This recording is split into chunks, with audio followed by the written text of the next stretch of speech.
The moment that nearly cost me my family's property turned out to be when I realized the entire valley belonged to me.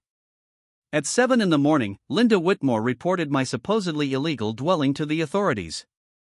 The wail of police sirens pierced the early fog. My chimney smoke mingled with the fumes from diesel engines. What she failed to comprehend was that my ownership extended far beyond just the property itself. Her mortgage, her husband's commercial lease agreement, and even the access road she used were all under my control. For 3 months, she had intensified her campaign of intimidation, filing noise violations while I slept soundly, citing building infractions for a structure that predated her existence, and sending threatening correspondence demanding $500 in daily penalties. Randon challenged these fines on my behalf, but Linda remained oblivious to the consequences of her actions. Before I finished with her, she would find herself on courthouse stairs, surrounded by journalists, confronted with a reality that would erase that arrogant expression from her cosmetically enhanced features. I'm curious about your location. Please leave a comment telling me where you're watching from. I want to understand if HOA troublemakers are this problematic everywhere. Let me transport you to the beginning of this saga. In 1963, my grandfather acquired 2,400 acres in Montana's Clearwater Valley for $800. That amount now barely covers a quality meal. His purchase included timber, mineral, and water rights, the complete package. The shrewd old man understood exactly what he was securing. This land became mine at 28, following my parents' fatal car crash. Childhood summers were spent here, learning woodworking from my grandfather, constructing this A-frame structure with our own labor. The 1,200 square foot dwelling embodied complete self-sufficiency, solar energy, well water, and composting sauna. We examined every inch of my cabin. Jake's flashlight illuminated hand-fitted joints, proper electrical installation, structural supports capable of surviving a tornado. His eyebrows continued rising as we progressed. Listen, son, this place is constructed better than most townhouses. Who performed this work? My grandfather and I required 3 summers. Jake retrieved the original 1995 building permits, signed and stamped by his predecessor. Everything legal, everything documented, everything executed correctly. Whoever reported this was either blind or dishonest, he muttered, recording notes on his clipboard. But Linda wasn't finished. The cigarette smell lingered in the mountain air the following morning when I discovered her business card tucked beneath my windshield wiper. On the reverse, she'd written, State Environmental Agency complaint filed. Illegal sewage disposal. You're finished. She was escalating to state level, attempting to overwhelm me with bureaucracy. Time for my counterattack. I contacted my college friend Marcus, who had traded his environmental science degree for a law degree and now specialized precisely in this type of harassment. Hire a professional septic inspector, he advised. Document everything, and I mean absolutely everything. The septic inspection occurred at 6 a.m. sharp. The pump truck's rumble echoing across the valley probably awakened every neighbor within 5 miles.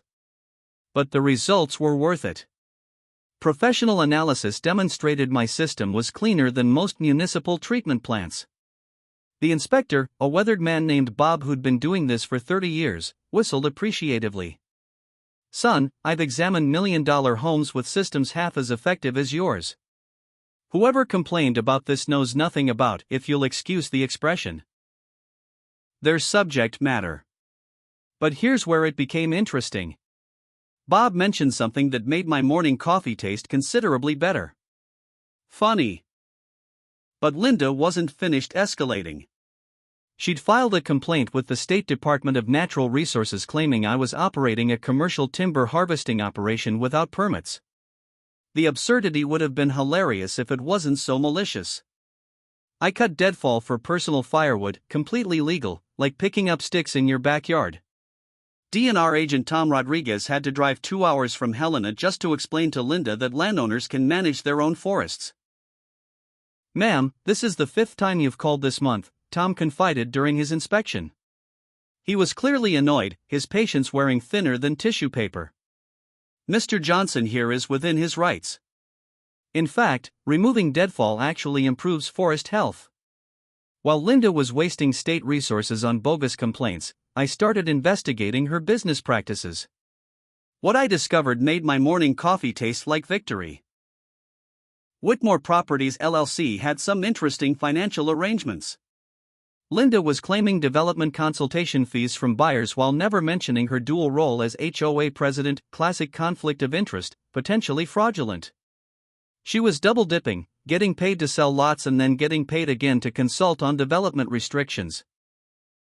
Most people don't realize that HOA board members must disclose financial interests in any deals involving the community, my lawyer friend Marcus explained when I called him with my findings. It's called fiduciary duty. Linda was about to learn why those rules exist. That's when the community started rallying around me. Old Pete, a retired logger who lived downstream, confirmed that Linda had been pressuring him to sell. Offered me half what my land's worth, then threatened eminent domain when I refused, he growled, his weathered hands clenched around a coffee mug at Maria's diner. Maria Santos, who owned the local diner and had fed 3 generations of Valley residents, shared her own Linda horror. Small claims court on a Thursday morning.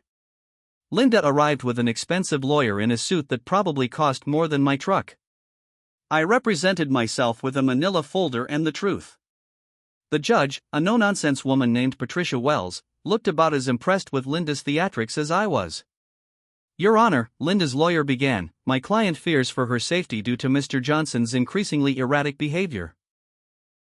I stood up, pulled out my phone, and projected security camera footage onto the courtroom wall, date and timestamps clearly showing I wasn't anywhere near the supposed meeting where I had allegedly threatened her. Judge Wells dismissed the case in under 5 minutes. Miss Whitmore, I'm warning you about filing frivolous complaints. This court has better things to do. Time to bring in professional help. I hired private investigator Sarah Chen. No relation to the fire marshal, but equally no nonsense. What she found made Linda's harassment look like amateur hour.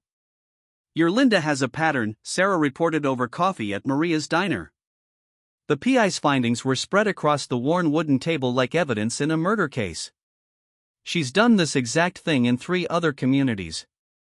Always targets landowners adjacent to potential developments. The pattern was crystal clear. Linda had been sued twice for HOA board conflicts of interest. Her real estate license was suspended in California for undisclosed dual representation. Most damning of all, she owed $180,000 in back taxes on her Montana properties. Here's a tip for anyone dealing with HOA harassment: document everything with timestamps, Sarah advised, tapping her pen on a thick folder of evidence. Those records become crucial evidence when you need to prove a pattern of abuse. The community was rallying like I'd never seen. Old Pete revealed that Linda had tried to buy his land for half market value, threatening eminent domain when he refused. Linda told me the G. I sat in my truck outside the courthouse holding that note and finally understood, this wasn't just inheritance, it was a stewardship responsibility. Grandpa had known that someday someone like Linda would come along, and he'd prepared for this fight 60 years before it started.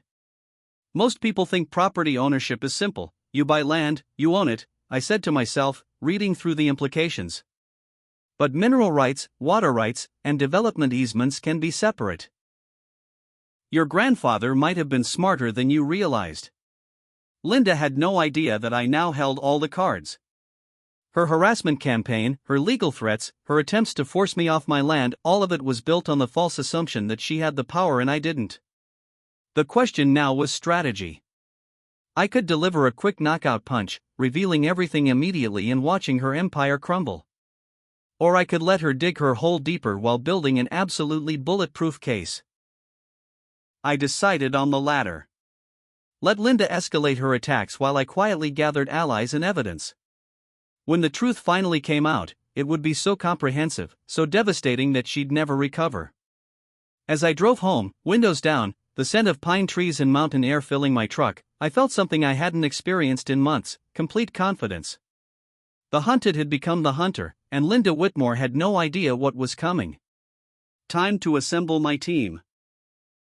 This wasn't a one-man operation anymore. Linda's pattern of abuse had hurt too many people, and it was time for coordinated justice. First, the legal dream team, my estate attorney, plus Marcus, my environmental lawyer friend from college. Then Maria's nephew, Carlos, a forensic accountant who specialized in tracking dirty money through shell companies.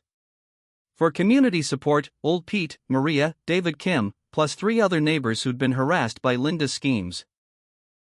The strategy session happened at Maria's diner after closing.